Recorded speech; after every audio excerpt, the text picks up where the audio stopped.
Guidance and counselling. आज इस paper में हम लोग जो पढ़ेंगे वो हमारा आज का टॉपिक है role and requirement of guidance and counselling centre. कि what are the role of counselor. I have already told you that there is a basic difference between guidance and counseling. Guidance is a process of, listen, guidance is a process of providing technical assistance. What I said? मैंने कहा guidance is a process of providing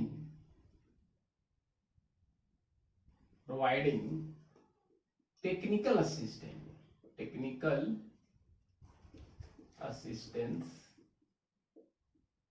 कहने का मतलब क्या है कि हमारा जो निर्देशन है यहाँ पे एक प्रक्रिया है, एक प्रदान करे की प्रक्रिया है। कैसी प्रक्रिया है? टेक्निकल असिस्टेंट, तकनीकी सहायता। किसको देंगे भाई? To teachers, students, administrator, etcetera. तो यहां पे जो लिखा हुआ है, हमारा जो टॉपिक है role and requirement of guidance and counselling centre. तो यहां पे जो हमारा भूमिका की बात करता है, तो इस डिफिनेशन में हम लोग देख रहे हैं कि क्या रोल है। ये पता चल रहा है यहाँ पे कि हमारी जो निर्देशन एक प्रक्रिया है जिसमें तकनीकी सहायता दिया जाता है शिक्षक को, टीचर्स, स्टूडेंट्स, एडमिनिस्ट्रेटर और सारे लोगों को। अब इसमें गाइडेंस में टीचर्स का क्या रोल है, शिक्षक का, एडमिनिस्ट्रेटर का। तो यहाँ पे रोल है वो हम लोग अभी देखेंगे कि किस किस एरिया में इसकी भूमिका है और क्या आवश्यकता है। ठीक है, तो हम थोड़ा सा ये देख लिए, थोड़ा सा हम देखें काउंसलिंग में। ऐसे तो मैंने आपको पहले बहुत बताया है, लेकिन यहां पे क्या कहता है, काउंसलिंग में क्या करना है? टू आइडेंटिफाई, यही दो वर्ड है, to identify and remedy.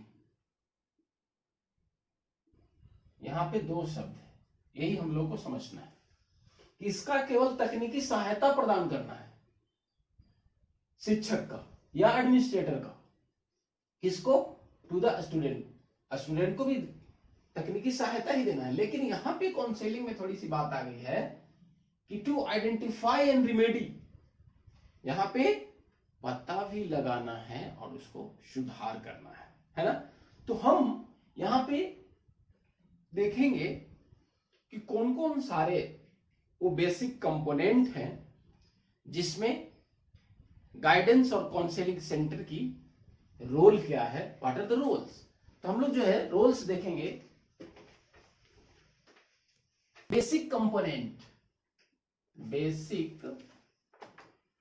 Components of guidance and counselling centre. क्या वो बेसिक कंपोनेंट है, क्या वो आधारभूत घटक है, वो कौन सी आधारभूत तत्व है जिसमें गाइडेंस और काउंसलिंग का भूमिका है, रोल क्या है। तो पहली बात हम देखेंगे, हमारा जो फर्स्ट पॉइंट होगा वो होगा ओरिएंटेशन। ठीक है। अब इस बात में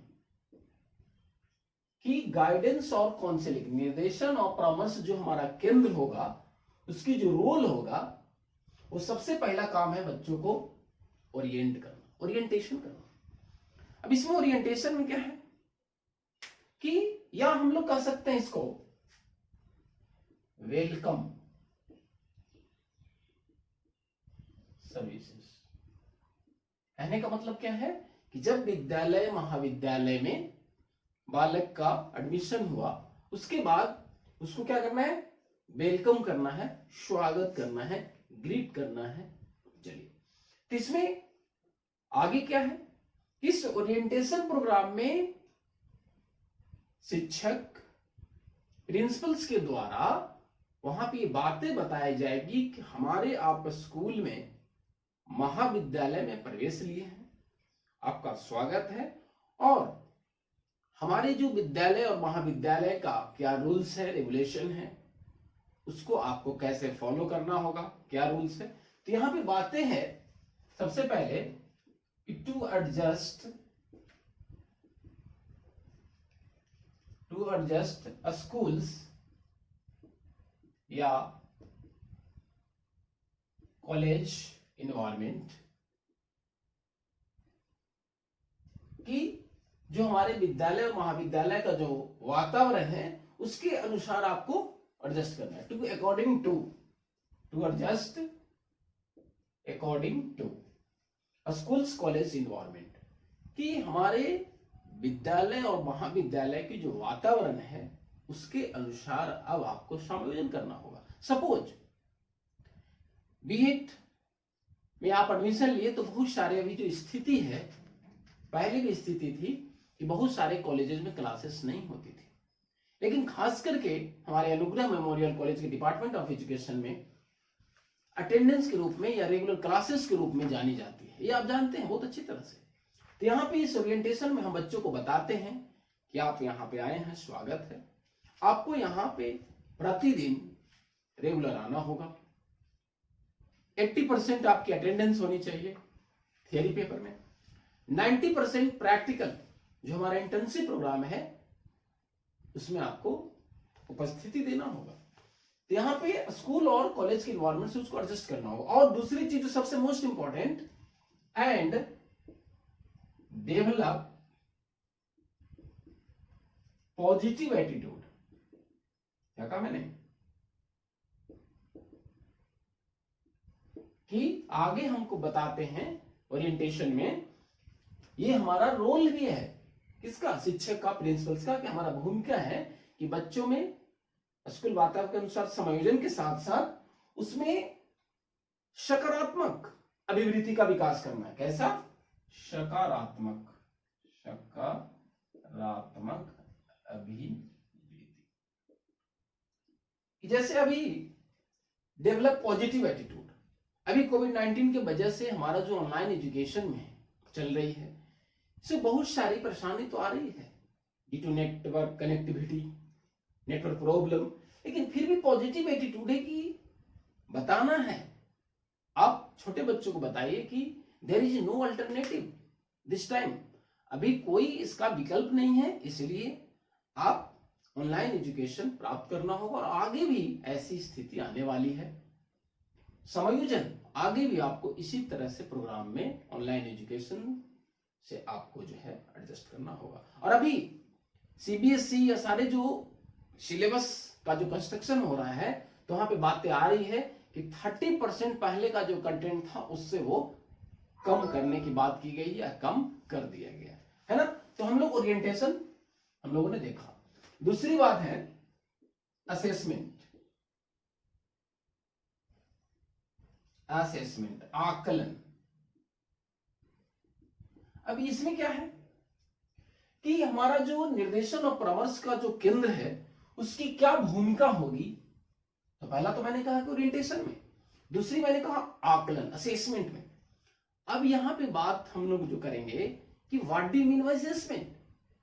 आकलन में जो सबसे बड़ी बात है कि यू हैव टू, आपको करना होगा, शिक्षण अधिगम प्रक्रिया को प्रभावशाली बनाना होगा आपको, कि शिक्षण अधिगम प्रक्रिया कैसे प्रभावशाली बनेगी, ये हम लोग असेसमेंट में देखेंगे। अब उसको प्रभावशाली बनाने के लिए आप किसी भी तरह का जो सकारात्मक होगा, डिजायरेबल होगा, टेक्निक्स और टूल्स का प्रयोग करेंगे।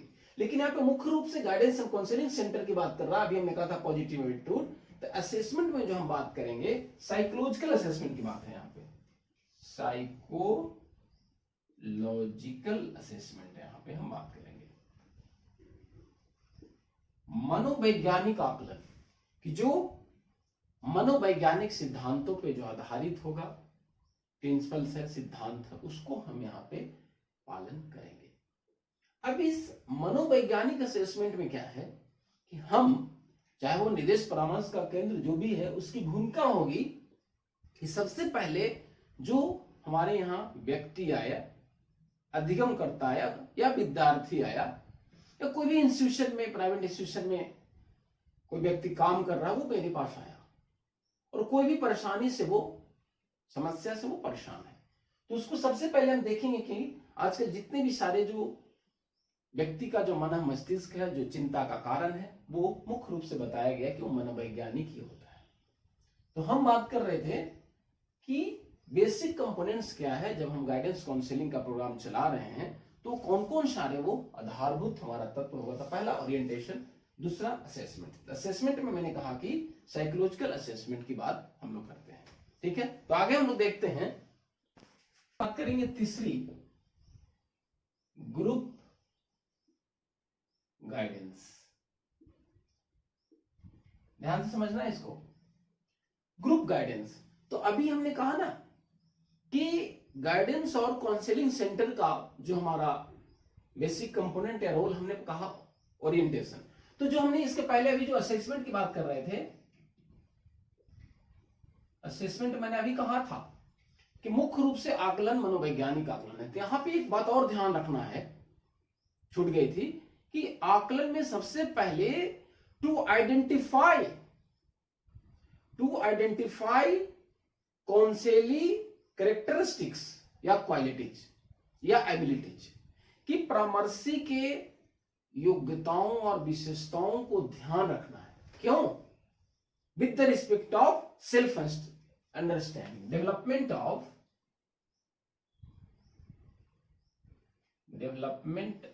सेल्फ अंडरस्टैंडिंग, यहां पे ध्यान रखना है हम लोगों को। स्वयं की समझ को विकसित करना है असेसमेंट में। तो असेसमेंट में हमने पहले भी कहा कि मनोवैज्ञानिक आकलन है, ठीक है। दूसरी मैंने कहा in assessment to identify counselee abilities characteristics in order to the development of self understanding, कि उस व्यक्ति के, उस बालक को स्वयं की समझ को विकसित करना है। अब हम लोग आते हैं ग्रुप गाइडेंस में। तो जिस तरह का लिखा हुआ ना ग्रुप सामूहिक निर्देशन, तो इस सामूहिक निर्देशन में, जैसा कि नाम भी है सामूहिक निर्देशन, है ना। तो इस सामूहिक निर्देशन में क्या है कि एक समय में बहुत सारे व्यक्तियों को निर्देश दिया जाएगा, और वो भी डिफरेंट एस्पेक्ट्स में, डिफरेंट एस्पेक्ट्स, विभिन्न पहलू, विभिन्न पहलुओं, जैसे वो एजुकेशनल होगा, शैक्षिक, एजुकेशनल, सोशल, इमोशनल एक्सेट्रा। कि सामूहिक निर्देशन में जो हम बात करेंगे, उस परामर्शी को शैक्षिक रूप से, सामाजिक रूप से और सामाजिक रूप से हम उसकी समस्याओं को समाधान करेंगे, निर्देशन देंगे, है ना बात। तो इसमें ग्रुप गाइडेंस में, जैसा कि नाम भी है कि सामूहिक निर्देशन, इससे क्या होता है कि हमारी समय और शक्ति की बचत होती है कि एक ही बार में वो हम निर्देश दे देते हैं। और कैसा, हमने अभी कहा था कि guidance is a process of providing technical assistance, तकनीकी सहायता देते हैं। और यहां पे हमने पहले भी कहा था कि गाइडेंस में जो सबसे बड़ी बात है कि टेक्निकल असिस्टेंस देने के बाद फॉलो अप की जो प्रोसेस है, ये यहां पे क्या होता है, कमी है। यही इसकी डिमेरिट है काउंसलिंग। और काउंसलिंग में टाइम टू टाइम वहां पे फॉलो अप हम लोगों को करना पड़ता है, ठीक है। और ग्रुप गाइडेंस में एक बात और हम देखेंगे कि जो हमारा ग्रुप गाइडेंस है ना, तो यहाँ पे सामूहिक जो सामाजिक है, ध्यान से देना, यहाँ पे सामाजिक, तो यहाँ पे सामूहिक निर्देशन कहने का मतलब वहां पे सोशल एडजस्टमेंट की बात है। सामाजिक रूप से समायोजन वो बालक, वो व्यक्ति कर पाता है कि नहीं, कि वो घर में अकेले ही रहना पसंद करता है। बहुत सारे ऐसे केसेस आ रहे हैं कि जो व्यक्ति इंट्रोवर्ट पर्सनालिटी के हैं वो बहुत सुसाइड कर रहे हैं। आप जानते हैं अभी बहुत सारी घटनाएं आ रही है। गया में एक अपार्टमेंट से ब्लॉक डेवलपमेंट ऑफिसर सुसाइड किया, कुछ दिन पहले बक्सर का डीएम। तो कहने का मतलब क्या है, वो इंट्रोवर्ट होने के कारण वो अपने अंदर जो बातें चल रही है, समस्याएं चल रही है, वो एक दूसरे से शेयर नहीं कर पाते हैं या नहीं करते हैं। शेयर करने से वो क्या होता है, मस्तिष्क हमारा जो है मन हल्का हो जाता है। तो यहाँ पे ग्रुप गाइडेंस में कहा गया कि वो सारी परिस्थितियों से, सामाजिक परिस्थितियों में समाज के विभिन्न लोगों से आपको समायोजन करने आना चाहिए। आ रही बात समझ में? तीसरी बात हम लोग करेंगे वो है कैरियर इंफॉर्मेशन। Career information. अब इस कैरियर इंफॉर्मेशन में क्या बात करेंगे? मुख्य रूप से कैरियर इंफॉर्मेशन जो गाइडेंस में रिलेटेड है, कैरियर इंफॉर्मेशन में कि आखिर वो आगे जो पढ़ाई कर रहा है वो भविष्य में क्या बनना चाहता है। तो भविष्य में जो बनना चाहता है, एज फॉर एग्जाम्पल वो डॉक्टर बनना चाहता है, तो उस कैरियर इंफॉर्मेशन में डॉक्टर से रिलेटेड जो सब्जेक्ट है, सिलेक्शन ऑफ सब्जेक्ट है, जो विषय का चुनाव है, वो हम बात करेंगे। फिजिक्स है, केमिस्ट्री है, बायोलॉजी में जूलॉजी, बॉटनी है, तो हम यहाँ पे वैसी सूचनाएं प्रोवाइड करेंगे। लेकिन यहाँ पे और एक बात ध्यान रखना है, हमने क्या कहा कि वो भविष्य में जो बनना चाहता है उसी से संबंधित हम उसको परामर्श देंगे, निर्देशन देंगे। लेकिन वो जो हमारी सूचनाएं होगा वो मस्ट बी, हमने क्या कहा, वो सूचनाएं जो होगा must be reliable and valid. ये यहां पे बहुत इंपॉर्टेंट बात है, वैलिड और रिलायबल, कि जो एक परामर्शदाता परामर्शी को जो सूचना दे रहा है वो कितना विश्वसनीय है और कितना वैध है, क्योंकि जरूरी है। तो हमने आपको बताया कि there is the basic difference between reliability and validity. Reliability means consistency of a score, validity is extent to measure what it purpose to measure। ये हमारी विश्वसनीयता अंकों में स्थायित्व प्रदान करना है कि जो हम सूचना दे रहे हैं वो क्षेत्रीय स्तर पे, राष्ट्रीय स्तर पे, अंतरराष्ट्रीय स्तर पे वो सूचनाएं क्या हो, विश्वसनीय हो और वैध हो। आगे हम लोग देखेंगे और मेन पॉइंट पे कि रोल एंड रिक्वायरमेंट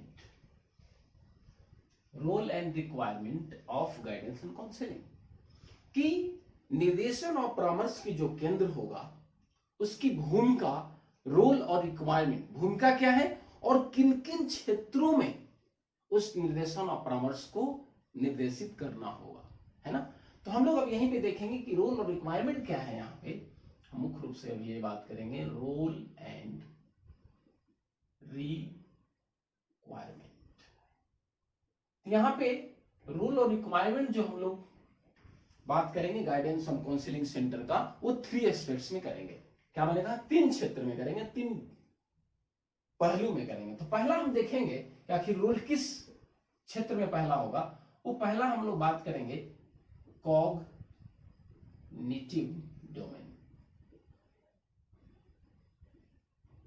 है ना। तो पहले जो हम बात करेंगे कॉग्निटिव डोमेन कह सकते हैं, या इसको अच्छी तरह से और हम लोग बात करें we can also academic domain. ठीक, तो अब पहला जो हम बात करेंगे एकेडमिक डोमेन में कौन सारी बातें आएगी जो गाइडेंस और काउंसलिंग सेंटर इसमें बात करेगा। तो सबसे पहली बात एकेडमिक डोमेन में आएगा इम्प्रूविंग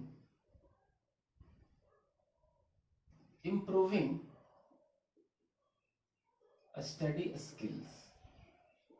ध्यान देना है यहाँ पे, मैंने क्या कहा, अध्ययन जो कौशल है, जो पढ़ने की जो आदत है वो हमको सुधार करना है। जो पढ़ने में मन नहीं लग रहा है, जो हमारा टाइम शेड्यूल है, टाइम टेबल है, उसके अनुसार अगर काम नहीं कर रहे हैं तो गाइडेंस और काउंसलिंग खास करके जो स्टूडेंट्स के लिए है, वो सबसे पहला काम हम लोग का करना होगा। रोल और रिक्वायरमेंट, जो आवश्यकता का जरूरत है वो हमारा एकेडमिक डोमेन में अध्ययन कौशलों में सुधार करना, स्टडी स्किल, या हम लोग कह सकते हैं स्टडी हैबिट भी कह सकते हैं, स्टडी हैबिट्स। कैसा हैबिट्स? हेल्दी।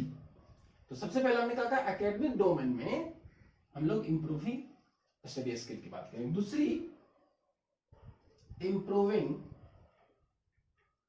अटेंडेंस, ये बहुत इंपॉर्टेंट है। एकेडमिक डोमेन में ये भी बात ही है कि आज जो स्टूडेंट और टीचर की जो अटेंडेंस की बात है, चाहे वो विश्वविद्यालय हो, चाहे महाविद्यालय, विद्यालय हो, आज ही हम बता रहे हैं, अभी आपको राजभवन या यूनिवर्सिटी से आए, मगध यूनिवर्सिटी या हमारे राजभवन से निर्देश आया है कि जो कोविड-19 की वजह से आज हम लोग जो ऑनलाइन एजुकेशन प्राप्त कर रहे हैं, हम आपको दे रहे हैं और आप प्राप्त कर रहे हैं। इस ऑनलाइन एजुकेशन में वो कह रहा है, राजभवन ये कहा जा रहा है उनके द्वारा कि need of interactive classroom, classroom जो होना चाहिए फेस टू फेस, टीचर और student with the help of any medium, चाहे वो जूम ऐप हो, चाहे वो गूगल मीट हो। लेकिन हम अभी जो बात कर रहे हैं, हम लोग जो इंटरैक्टिव क्लासरूम लाइव करते हैं वो हम गूगल मीट के द्वारा हम कर रहे हैं, खास करके हम अपनी बात कर रहे हैं। तो वो उसमें राजभवन ये बता रहा है कि अगर आप लाइव क्लास ले रहे हो, लाइव इंटरैक्टिव क्लास ले रहे हो, तो आप कितना क्लास, आपके क्लास में, ऑनलाइन क्लास में कितने प्रेजेंट हो रहे हैं, उसको प्रूफ देना है वो आपको। जब आप पढ़ाएंगे तो उसका स्क्रीनशॉट लेना देना है।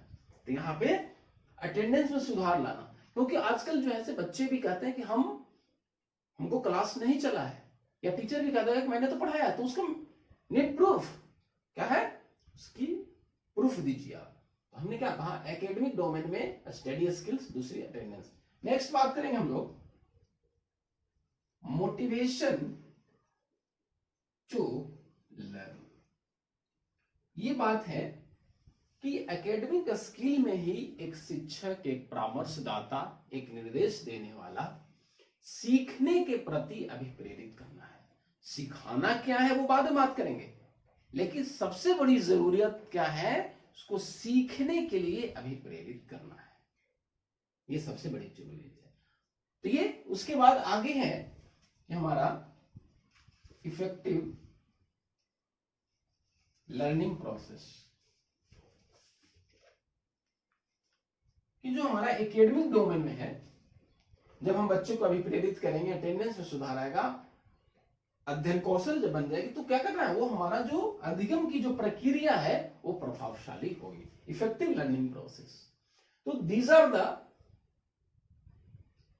Are the related to academic domain. अब हम बात करेंगे, दूसरा कैरियर डोमेन की बात करेंगे। कैरियर डोमेन, अब इस कैरियर डोमेन में क्या आएगी, तो कैरियर डोमेन में अभी हमने कहा था कि टू आइडेंटिफाई कौनसेली पोटेंशियल, हमने कहा था टू आइडेंटिफाई कौनसेली पोटेंशियल या कैरेक्टरिस्टिक्स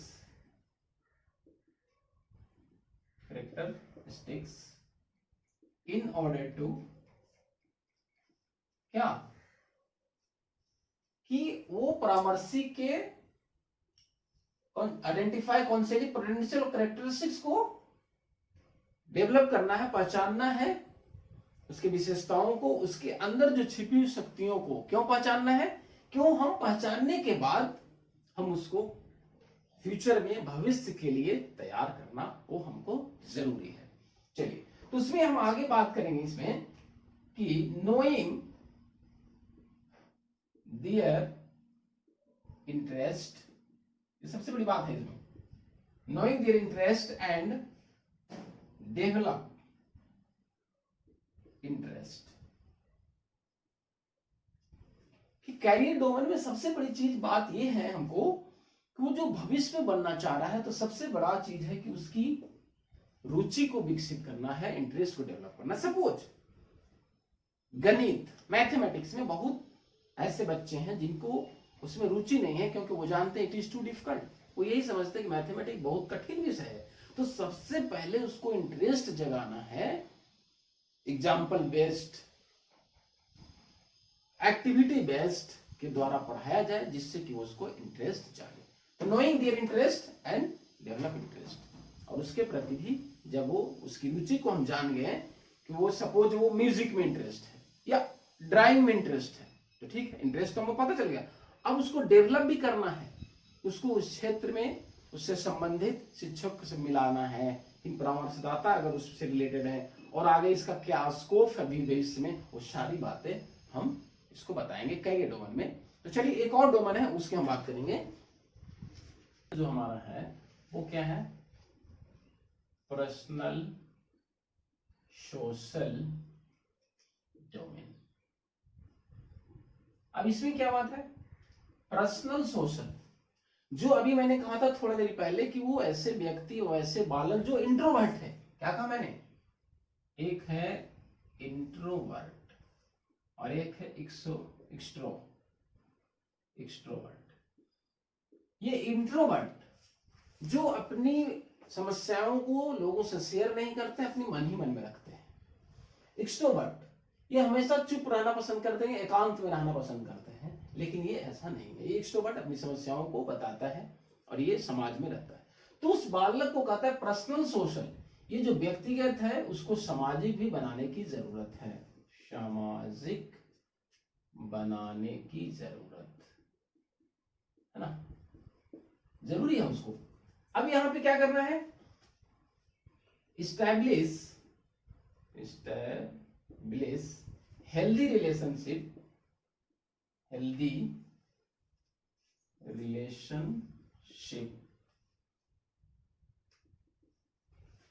among किसके बीच, among family